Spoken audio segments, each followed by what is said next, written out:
Shalom bien-aimés dans le Seigneur, c'est bel et bien votre serviteur, le pasteur Serge Bia de l'église La Compassion Divine SCD de Montréal. Soyez le bienvenu dans notre émission Le son de la trompette. Aujourd'hui, Dieu m'a mis à cœur de parler d'un sujet qui est très important, qui concerne à la fois les hommes, les femmes et la famille. Mais le grand thème que nous exploitons aujourd'hui dans notre émission, je l'ai intitulé Nabal, la race des hommes à ne pas épouser. Nabal, la race des hommes à ne pas épouser, ça c'est le thème que nous allons exploiter tout au long de notre mission. Bien-aimés dans le Seigneur, trop souvent, dans nos prédications, dans nos églises, que ce soit sur les réseaux sociaux, nous avons eu le temps de suivre des enseignements sur la femme vertueuse. On nous parle trop souvent de la femme vertueuse, on nous parle de ses qualités, on nous parle de ses talents et on essaye d'enseigner à nos mères, à nos sœurs, à nos tantes, à nos femmes sur comment devenir une femme vertueuse telle que la Bible le demande. Mais aujourd'hui, nous allons, bien aimés, non pas parler de la femme vertueuse, mais nous allons parler de l'homme vertueux. Parce que dans la famille, nous n'avons pas toujours besoin seulement de la femme vertueuse, mais nous avons aussi besoin des hommes vertueux. Voilà pourquoi nous voulons parler aujourd'hui de la race des hommes vertueux et nous parlerons aussi de la race de Nabal ou l'esprit de Nabal tout au long de notre mission. Bien-aimés, lorsque nous allons dans notre Bible, dans le livre de 1 Samuel, verset 25, et dans ce verset, bien-aimés dans le Seigneur, que vous pouvez lire à la maison, on est en train de nous parler de l'histoire d'une femme du nom d'Abigail qui avait eu un mari du nom de Nabal. Bien-aimé, cet homme, Nabal, vivait très bien avec sa femme. Et c'était un homme que Dieu avait béni. Il avait richement béni cet homme. Cet homme avait de bétail, cet homme avait de richesses, il avait toutes sortes de richesses. Et non seulement il était riche en termes matériels, mais Dieu l'avait donné aussi une femme qui était une superbe femme du nom d'Abigail. Le nom même d'Abigail qui veut dire c'est que le Père honore. Bien aimé, c'était une femme que tout le monde, tout mari, tout homme rêvait avoir dans sa maison. La catégorie de Abigail. Alors cet homme Nabal, lui qui était riche, il est arrivé à un moment donné en Israël pendant les confrontations. Et David, avec ses hommes, ils avaient eu à protéger le serviteur de Nabal avec leurs biens pour qu'il ne soit pas attaqué ou détruit. Mais pendant que ces serviteurs étaient rentrés à la maison, ils sont allés faire rapport à Nabal pour lui dire que si nous avons eu la vie sauve, c'est parce qu'un certain David nous avait aidés et il a fait en sorte que nous puissions avoir la vie sauve, c'est parce qu'il nous avait protégés et ils avaient protégé nos biens. Voilà pourquoi nous sommes rentrés ici sains et saufs. Alors, bien aimé, il est arrivé un moment donné où David était dans le besoin avec ses hommes et il enverra ses hommes pour aller demander à Nabal que Nabal puisse les aider aussi en termes de biens qu'il avait, parce que David et ses hommes étaient dans le besoin. Mais lorsque les serviteurs de David sont allés vers Nabal s'est dit, qui est ce David? Moi je ne le connais pas. Bien aimé, David a été choqué. Lorsque les serviteurs de David sont rentrés vers David pour lui faire part du comportement de Nabal, bien aimé, David a été choqué jusqu'au point où David s'était tellement énervé sur le caractère ingrat de Nabal. Alors, il devait exterminer Nabal et c'est bien parce que David était un homme puissant, un homme de guerre, mais le plus important, Nabal a été sauvé, c'est parce qu'il avait une femme, une catégorie de femmes que le ciel approuve. Le genre de femme que je dis, le femme non pas selon le cœur de Dieu, mais la catégorie de femme selon le plan de Dieu. Cette femme, lorsqu'il a vu que David était énervé, Abigail est allée vers David. Elle a pris de biens et il est allé vers David et il a donné ses biens à David en guise de reconnaissance. Donc là où un conflit allait naître. Bien-aimés, nous avons vu le comportement sage de cette femme Abigail avait fait en sorte que ce mari Nabal soit exterminé, soit détruit. Mais bien-aimés dans le Seigneur, qui est réellement Nabal? Nabal, bien-aimé dans le Seigneur, c'est la catégorie de mari. Nabal, c'est un esprit. Nabal, c'est une façon de voir les choses. Nabal, bien-aimé dans le Seigneur, il est comme son nom, comme sa femme Abigail a dit à David. Nabal, il est comme son nom. Nabal, c'est un fou. Le nom de Nabal, qui veut dire un fou. Bien-aimé, aujourd'hui, nous voulons parler de cette catégorie d'hommes qui ont l'esprit de Nabal ou qui agissent comme Nabal. Bien-aimé, un homme qui est de la race de Nabal, un mari qui est de la race de Nabal, dans la plupart des cas, bien-aimé, lorsqu'il faut parler de leurs caractéristiques, le Nabal, bien-aimé, c'est la catégorie des maris des hommes qui sont ingrats. Ils sont tellement ingrats, bien-aimés, par rapport à leurs femmes, par rapport à leurs enfants, par rapport à leur belle famille. La catégorie de Nabal, bien-aimé dans le Seigneur, c'est la catégorie des hommes, quand bien même il peut avoir entre ses mains une grande bénédiction comme Abigail, mais il ne reconnaît jamais la qualité de la femme que Dieu a mis à ses côtés. Bien aimé, lorsqu'on rentre en Éden, nous comprenons une chose: Dieu, malgré qu'il avait donné sa présence à l'homme, malgré qu'il lui avait donné l'Éden, mais Dieu avait vu que l'homme était toujours faible. Voilà pourquoi il lui a suscité l'aide semblable. Bien aimé, on ne vient que aider ce qui a des limites, ce qui est limité, ce qui présente des faiblesses. Dieu lui-même, il a créé l'homme. Dieu lui-même avait créé l'Éden. Dieu lui-même avait donné la force et l'autorité à l'homme. Mais Dieu lui-même a constaté que l'homme qu'il avait créé avait des faiblesses. Et cet homme-là avait besoin d'une femme pour qu'il puisse l'aider. Voilà pourquoi Dieu avait suscité Ève, pour qu'il puisse venir en aide aux hommes. Nous, les hommes bien-aimés, nous devons savoir que nous-mêmes, nous ne pouvons pas. Dieu a un plan. Dieu nous a placés dans son plan pour exécuter ses plans. Mais nous ne pouvons pas exécuter ses plans nous-mêmes. Celui qui a bien aimé dans le Seigneur installé ses plans pour que nous puissions l'exécuter. Il a vu que l'homme n'était pas bon, qu'il soit seul pour exécuter ses plans. Voilà pourquoi Dieu lui a suscité une femme. Et dans cette femme-là, Dieu a mis de capacité dans la femme pour aider l'homme. Voilà pourquoi la plupart des hommes qui échouent, ce sont des hommes qui n'écoutent pas leurs femmes. Ce sont des hommes qui n'écoutent pas les conseils de leurs femmes. Pourquoi? Parce que Dieu a doté à la femme une certaine sensibilité que l'homme n'a pas. La femme peut ressentir un danger et avertir son mari. C'est un don que Dieu avait donné à la femme. La femme peut percevoir, bien aimé dans le Seigneur, lorsque la femme c'est une mère d'abord. Et dans sa nature de mère, la femme est sensible. La femme a une sensibilité spirituelle, a une sensibilité que l'homme n'a pas. Voilà pourquoi la femme peut percevoir un danger dans la maison, dans le couple, avant même que l'homme ne puisse le percevoir. Voilà pourquoi beaucoup d'hommes aussi ont réussi dans leur vie, parce qu'ils ont eu l'humilité d'écouter les femmes que Dieu a mis à leur côté. Mais bien aimé, quelle est la femme à écouter? Toutes les femmes, ce ne sont pas des femmes à écouter. La femme qu'il faut écouter, c'est la race des maris. La femme de Marie, c'est la race des femmes qui écoutent l'ange, et lorsqu'il écoute l'ange, elle produit Jésus-Christ, ce mari. Après avoir écouté l'ange, elle a mis au monde Jésus-Christ. Ça, c'est le genre de femme qu'il doit écouter. Mais la race des femmes que tu ne peux pas écouter, c'est la race de Ève, la race des femmes qui parlent avec les serpents et qui viennent te parler de la part du serpent, croyant que le conseil qu'ils te donnent vient de Dieu. Non, mais ce sont des conseils qui viennent du serpent.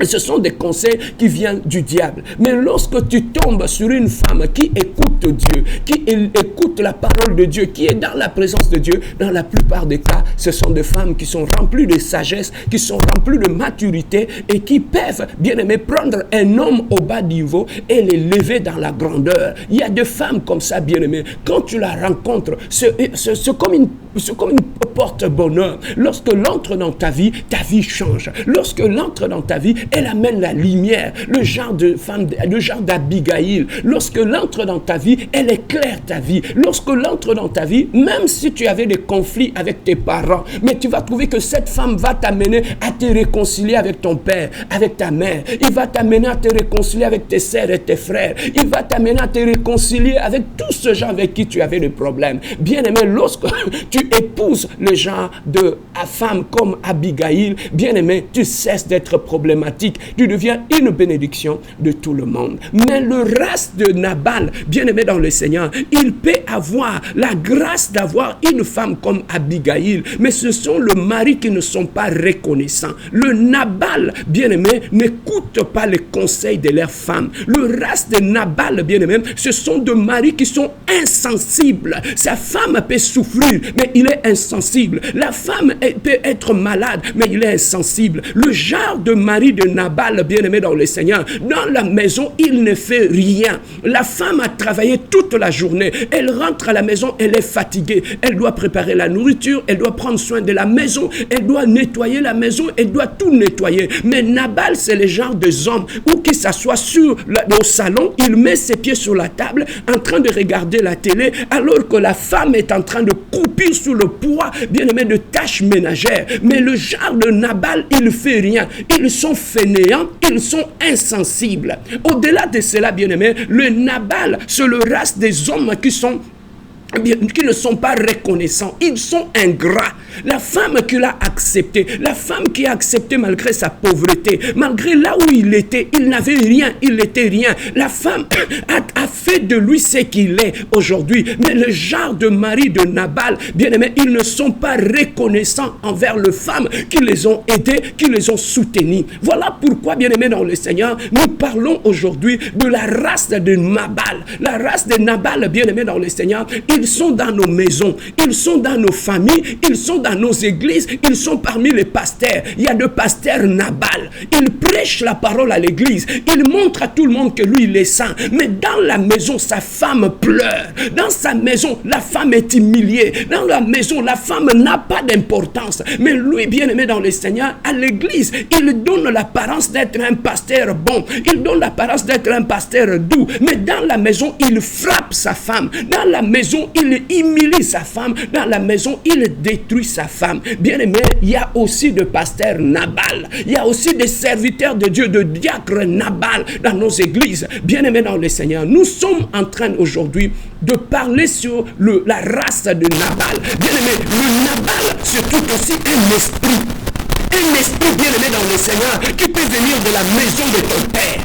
Tu peux hériter cet esprit de la maison de ton père, l'esprit de Nabal. Le Nabal, ce sont des gens qui ne respectent pas les femmes. Le Nabal, ce sont des gens qui sont insensibles. Le Nabal, bien aimé, même dans leur foyer, les enfants pleurent, la femme pleure. Le Nabal n'a aucun respect. Quand il commence à insulter la famille de sa femme, sa belle famille, il ne représente rien, il n'en sont rien, il les humilie. Il peut être en face de sa femme et passer du temps à insulter la belle-mère, insulter le beau-père. La race de Nabal, bien aimé, n'ont aucun respect par rapport à leur femme, par rapport à leur mari. Le Nabal, bien aimé dans le Seigneur, ce sont des gens qui sont ingrats.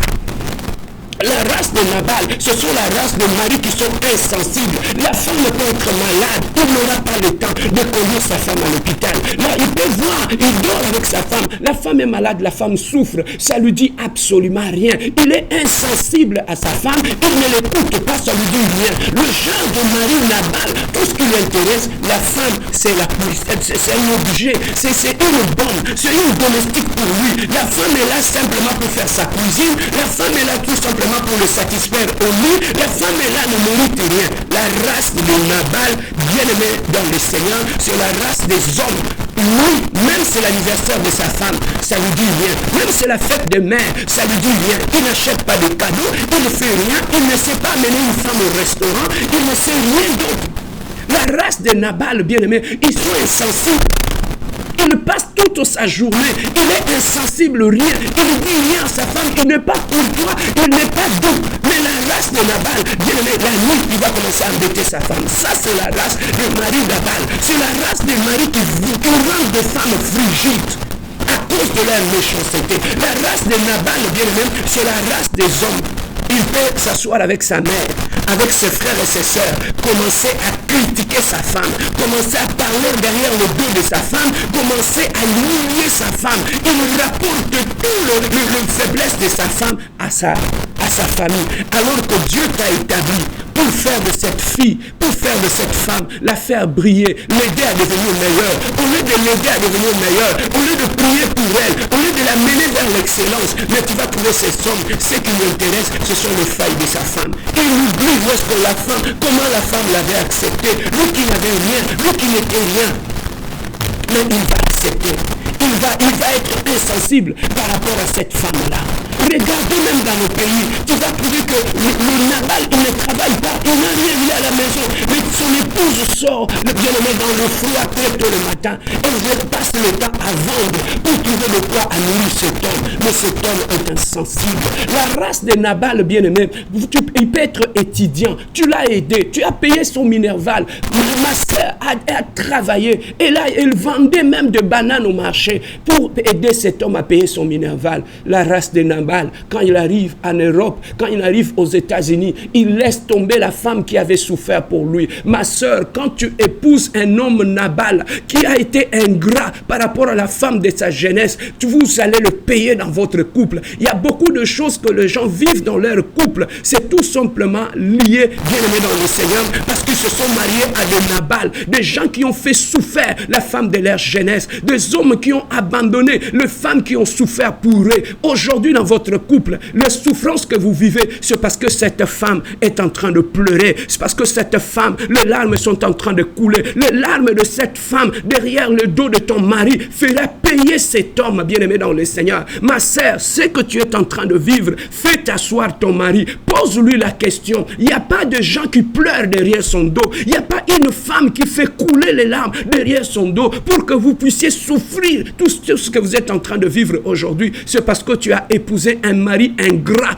qui a laissé tomber la femme de sa jeunesse, qui a engrossé une femme, une fille d'autrui quelque part. Il a abandonné les enfants. C'est la race de Nabal. Bien-aimé dans le Seigneur, la race de Nabal, c'est la race des hommes bien-aimés dans le Seigneur. Il abandonne sa femme et ses enfants pour aller être gigolo avec chez une autre femme. Ma soeur, lorsque dans ta maison, tu reçois un gigolo Nabal, lorsque tu reçois un gigolo Nabal, tu peux beau l'entretenir, tu peux prendre soin de lui. Un gigolo Nabal, c'est quelqu'un qui a abandonné sa femme et ses enfants, et lui, son objectif, c'est de viser de femmes seules, de femmes monoparentales, pour aller jouer avec ses sentiments. Ça, ce sont des gigolos Nabal, et le genre de Nabal, bien-aimé, qui a abandonné femmes et enfants pour aller faire des aventures ailleurs. Ma sœur, n'entretenez pas ce genre d'hommes. Les gigolos Nabal, ce sont les gens qui vont te faire souffrir, ils vont te faire pleurer toute ta vie.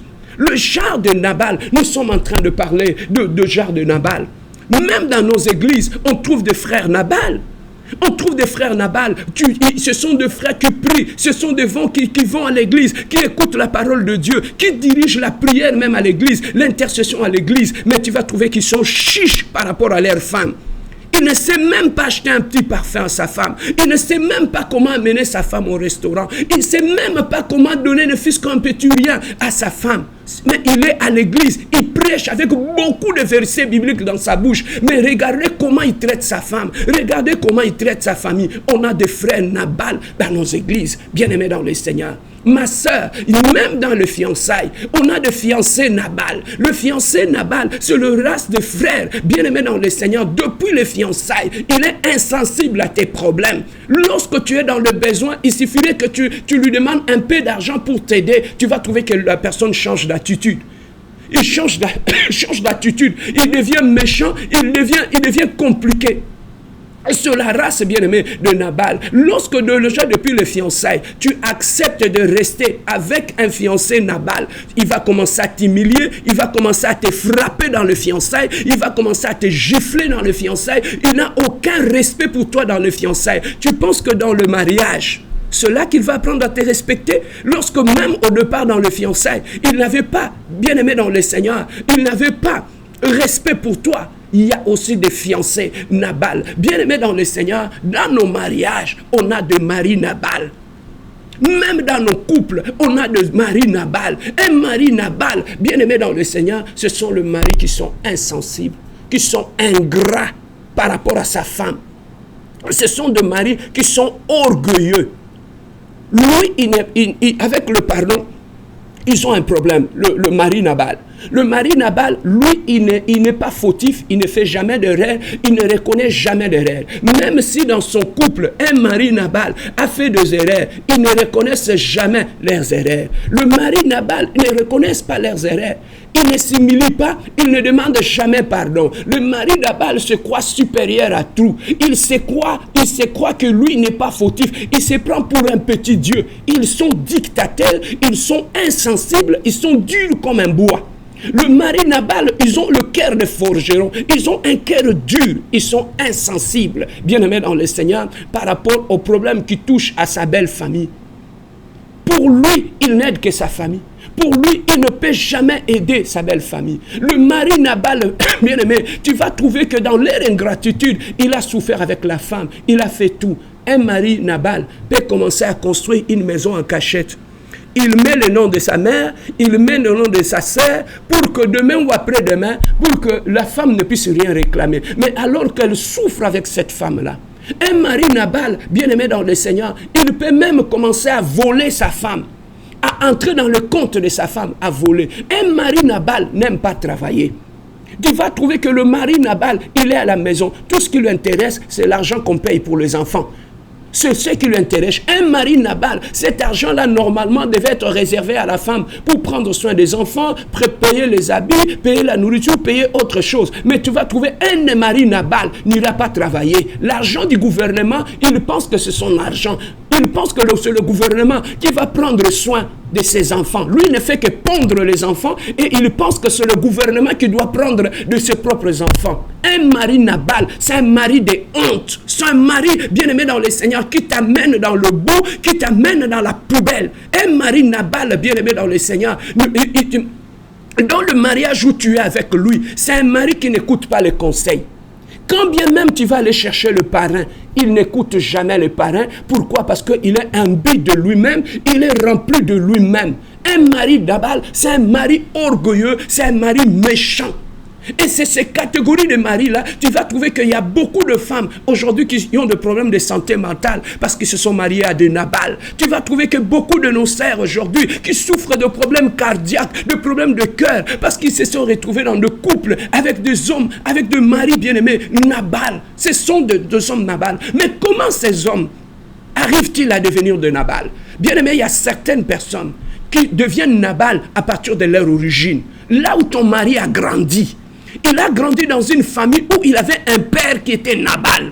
Et son père a été une référence pour lui. Et son père a été un modèle pour lui. Et tu vas trouver que le seul modèle de mari, de père que lui ne connaît, c'est le modèle Nabal, qu'il a hérité de son père. Et lorsque tu te maries avec lui, tu vas trouver qu'il va reproduire la nature de son père dans le mariage. Il y a des gens comme ça qui ont hérité la nature de Nabal, qui ont hérité l'esprit ou la mentalité de Nabal. Ils vivent avec eux, ils fonctionnent avec eux. Dans le fiançailles, tu ne vas pas le voir. Mais lorsque vous entrez dans le mariage, c'est là que tu commences à constater que cet homme a l'esprit de Nabal. Il est rempli par un démon de Nabal, un démon de l'orgueil, un démon d'insensibilité, un démon de méchant. Le mari Nabal, quand il ouvre la bouche, il sait comment humilier sa femme, comment blesser sa propre femme. Ça, ce sont les maris qui sont des maris Nabal. Ils sont dans nos familles, ils sont dans nos maisons. Mais au-delà de l'héritage de l'esprit Nabal, comment ces gens arrivent à devenir Nabal? Il y en a d'autres qui sont devenus Nabal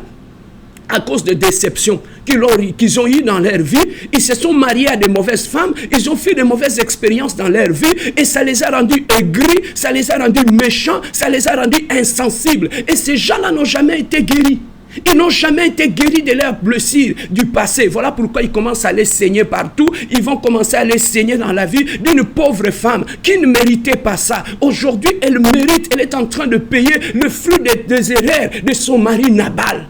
Il y a de maris comme ça, Nabal. Il a fait ses erreurs dans la vie et il est devenu mauvais à partir de ses erreurs dans la vie. Il y a de maris qui sont comme ça aussi. À partir de leur propre expérience, ils sont devenus des Nabal. Et comment ils deviennent encore de Nabal? Bien aimé dans le Seigneur, c'est un envoûtement. La sorcellerie de la maison de son père, la sorcellerie de la maison de sa mère peut l'aider à devenir, peut le pousser à devenir un Nabal. Il y a des gens qui sont sous l'envoûtement de la famille de son père, la famille de sa mère. Il est venu avec cet esprit-là. Dans les fiançailles, tu n'avais pas vu ça.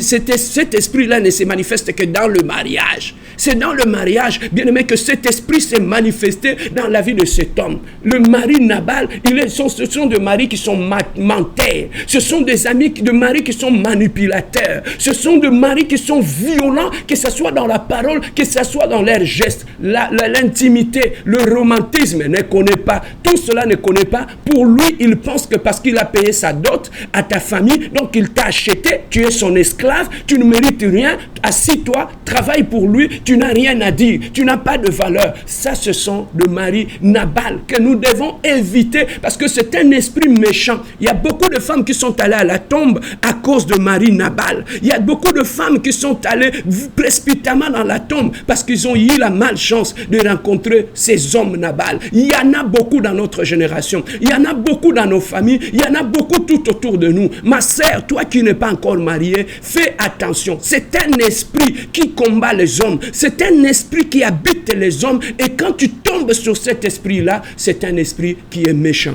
Mais toi, homme, lorsque tu te retrouves dans les caractéristiques de Nabal, dans les attitudes de Nabal, mon frère, ma sœur, mettez de côté ton ego, mettez de côté ton orgueil, va chercher ta délivrance, va aller trouver un pasteur, parle-lui de ses défauts de caractère de Nabal, parle-lui de l'esprit de Nabal qui t'habite, parle-lui, bien-aimé, de cette nature de Nabal qui est en toi, bien-aimé dans le Seigneur.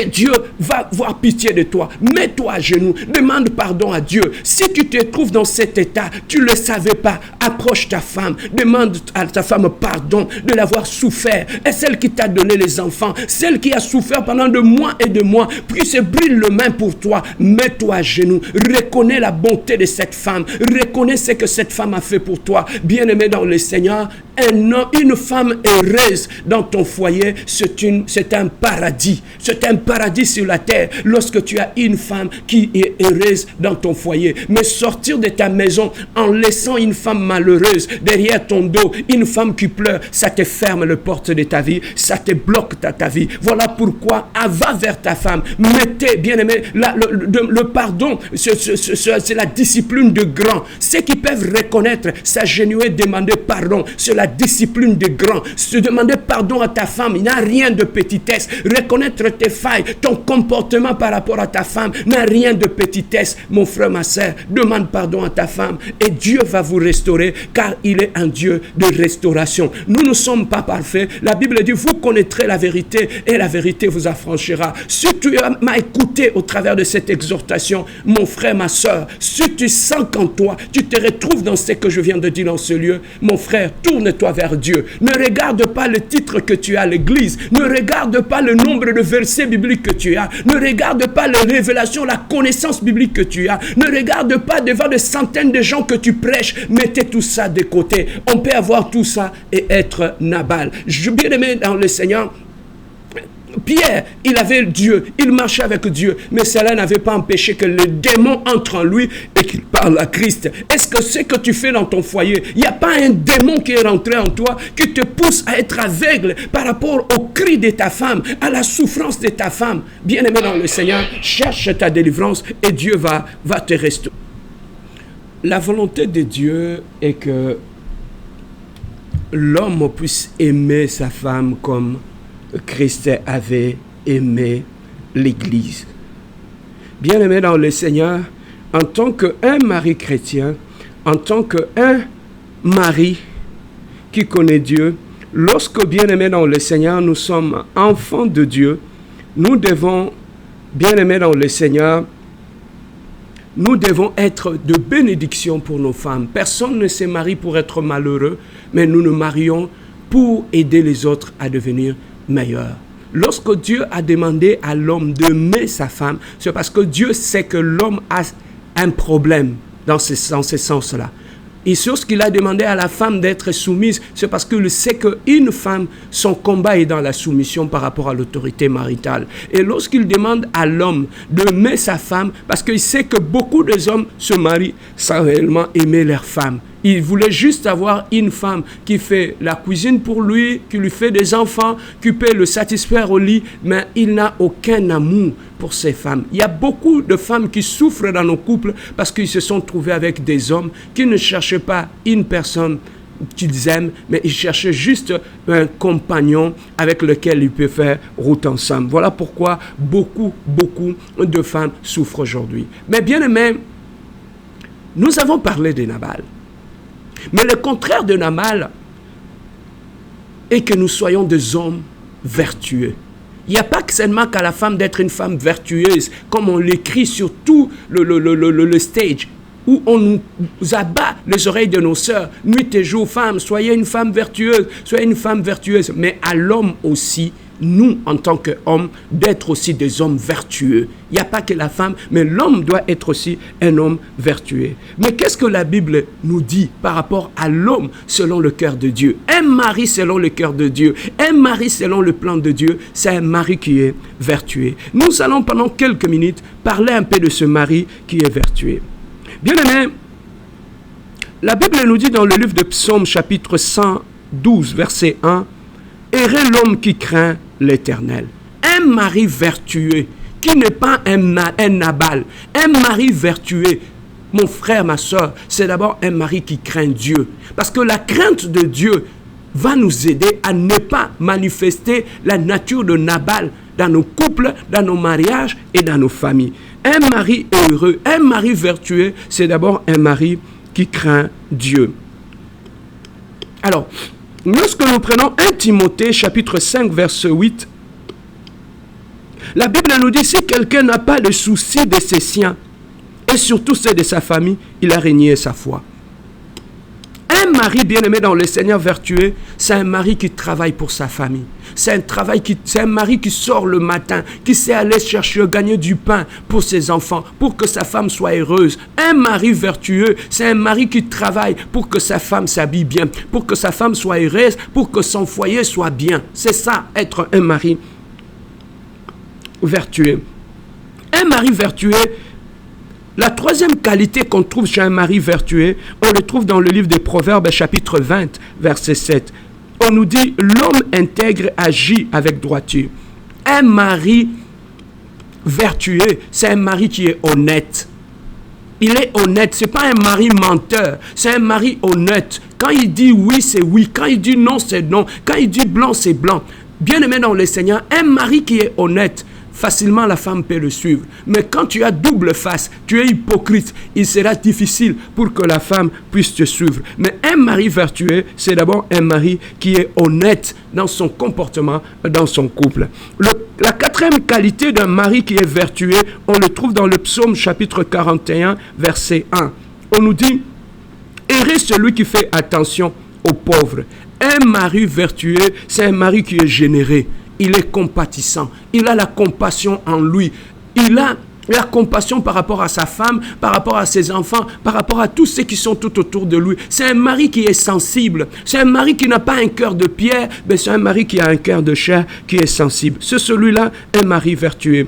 Alors, la troisième qualité d'un mari vertueux, on le trouve dans le psaume chapitre 21, verset 33. La Bible nous dit, c'est lui qui garde sa bouche et sa langue, garde son âme des angoisses. Un mari vertueux, c'est un mari qui contrôle sa langue, ne profère pas de mal. C'est pas un mari qui insulte sa femme le matin et qui dérange sa femme la nuit. C'est pas un mari qui vomit des insanités sur ses enfants, sur son mariage, sur sa belle famille. Un mari vertueux, c'est aussi un mari qui sait contrôler sa langue, qui sait, lorsqu'il ouvre la bouche, c'est la sagesse qui sort. Même là où il y a des problèmes, même lorsque la femme perd le contrôle, lorsqu'il ouvre la bouche, il éclaire sa femme, il éclaire tout. C'est quelqu'un qui sait contrôler la langue, ce n'est pas quelqu'un qui raconte de n'importe quoi, qui dit n'importe quoi, ce n'est pas un mari qui colporte, qui rapporte de toi. C'est un mari bien-aimé dans le Seigneur qui est sage même dans ce qui sort de sa bouche. Un mari vertueux, sixième qualité, nous le trouvons dans 1 Pierre chapitre 5, verset 5. La Bible nous dit, il donne la grâce aux humbles. Un mari vertueux, c'est un mari qui est humble, c'est un mari qui est doux. Il a l'humilité en lui. Bien-aimé, Dieu nous a créés en tant qu'hommes avec un ego. Mais un mari vertueux, il sait comment gérer son ego. C'est un mari qui n'est pas orgueilleux. Il n'a pas l'orgueil bête. Il n'a pas l'orgueil aveugle. Mais c'est un mari qui est brisé par la parole de Dieu. C'est un mari qui est doux. Ce n'est pas un mari qui est violent dans ses paroles, qui est direct dans ses paroles. La septième qualité, nous le trouvons dans le livre de Matthieu, chapitre 20, verset 26. La Bible nous dit, c'est lui qui veut être le premier parmi vous, qu'il soit votre serviteur. Un mari vertueux, c'est un leader serviteur, c'est un roi serviteur, c'est un prophète serviteur, c'est un sacrificateur serviteur. Bien-aimé, un mari vertueux, c'est un mari qui est à la fois un leader pour sa famille, il aide tout le monde à s'élever et il sert tout le monde. Un mari vertueux, c'est un mari bien-aimé dans le Seigneur qui est serviteur. Il peut s'élever, faire le déjeuner pour ses enfants, faire le déjeuner pour sa femme, il peut se réveiller, prendre soin des tâches ménagères. Là, je voudrais peut-être ouvrir une parenthèse pour dire que lorsque tu travailles avec ta femme par rapport aux tâches ménagères, tu n'es pas en train de l'aider, c'est ta maison, tu dois travailler, c'est ton devoir aussi, ce n'est pas seulement à la femme. Nous ne sommes pas au village, nous sommes des gens qui sont instruits, qui sont éduqués, nous participons aux tâches ménagères. Faire le vaisselle, c'est ta maison, passer l'aspirateur, c'est ta maison, c'est aussi un mari vertueux. Et faire même ton lit là où tu dors, ce n'est pas seulement à la femme, mais tu peux te réveiller aussi et le faire aussi. Huitième qualité d'un mari vertueux, on le trouve dans le livre de Proverbes, chapitre 3, verset 13. La Bible nous dit, il aime la sagesse et la connaissance. Heureux l'homme qui trouve la sagesse. Bien, maintenant, le Seigneur, un mari vertueux, c'est un mari qui aime la sagesse, il aime la connaissance. Il est toujours là en train de lire, d'écouter la parole de Dieu, de méditer la parole de Dieu, de regarder des documentaires, comment devenir un mari heureux, comment rendre ma femme heureuse. Il écoute des prédications d'autres pasteurs. Bien-aimé dans le Seigneur, pour trouver la sagesse et l'intelligence sur comment gérer son foyer. Il n'est pas seulement là en train de regarder la musique, des théâtres du matin au soir. Il n'a aucune connaissance par rapport aux règles de la famille, par rapport aux valeurs familiales, par rapport à ses devoirs dans le couple en tant que mari. Il ne connaît pas ça parce qu'il passe son temps à regarder que des théâtres, à regarder la musique et tout ce qui est connaissance. Il n'a pas ça dans la tête. C'est un problème. Voilà pourquoi nous, en tant que mari, nous devons chercher la connaissance pour essayer d'être meilleurs dans nos maris en tant que mari et femme. Bien-aimé, la neuvième qualité, la Bible nous dit dans le livre de Proverbes 29, verset 14, « Le roi qui juge le pauvre avec équité aura son trône raffermi pour toujours. » Il est juste dans ses jugements. Quand il juge, un homme ne juge plus par rapport à ses émotions, par rapport à ses tempéraments. Un homme immature est capable de mettre ses émotions de côté et réagir avec la raison.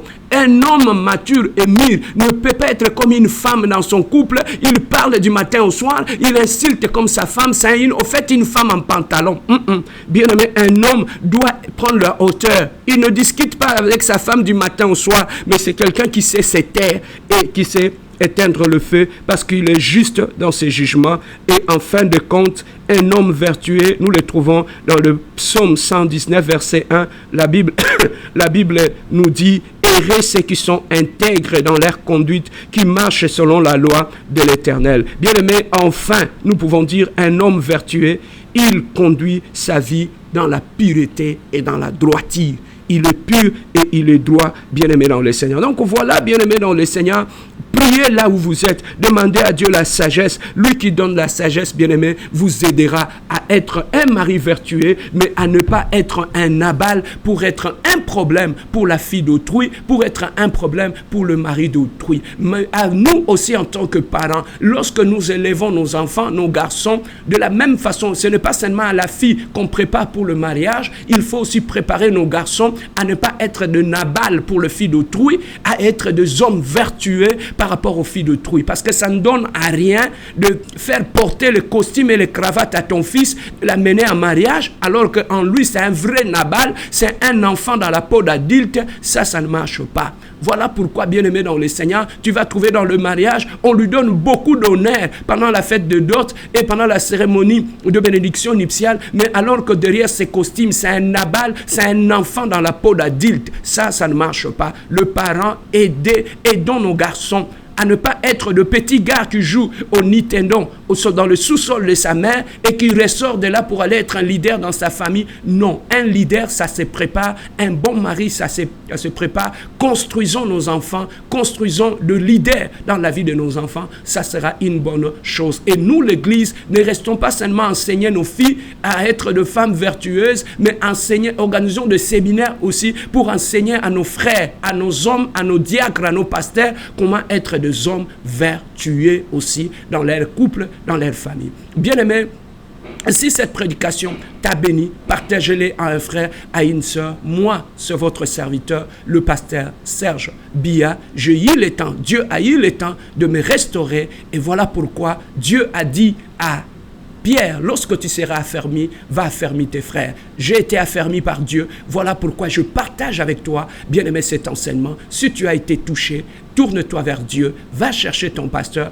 Il sera là pour t'aider. Dieu est le Dieu de miséricorde. Il est capable d'effacer notre passé parce qu'il est le réparateur de brèches. Et Dieu est capable de faire de toi un autre homme, un homme nouveau. Que Dieu vous bénisse. C'était votre serviteur, le pasteur Serge Biya de l'église La Compassion Divine SCD de Montréal. À la prochaine.